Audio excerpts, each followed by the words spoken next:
వాళ్ళు ఒక విషయాన్ని చూడాలని ఆశ కలిగి ఉన్నారు. నాలో నా దేవుణ్ణి ఈయనకు చూపించాలని ఆశపడ్డారు. ఎప్పుడైతే ఆశని కలిగి చేసుకున్నారో పరిశుద్ధాత్మ దేవుని దూతలు దిగి వచ్చి సరసాలని బద్దలు చేసేసినాయి. సరసాలు బద్దలైపోయింది.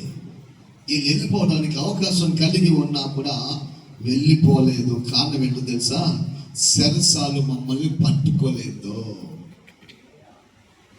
సరసాలు మమ్మల్ని పట్టుకోలేదు, భద్రపరచలేదు. యేసుక్రీస్తు ప్రభుని ఆ సమాధి పట్టుకోలేకపోయింది. ఎంత భద్రం చేసినా ఆ సమాధి దగ్గర ఆ రాయి పొల్లించబడింది.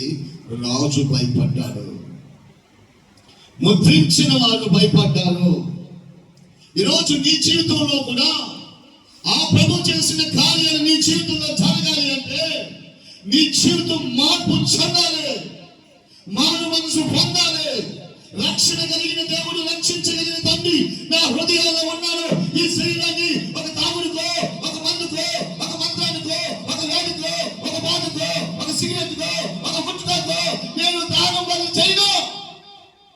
నా దేవునికి తప్ప మరి ఈ శరీరంలో మరి ఎవ్వరికి అవకాశం లేదని తీర్మానం చేసుకుంటే నీ జీవితంలోనికి పరిశుద్ధాత్మ దేవుడు వచ్చేస్తాడు.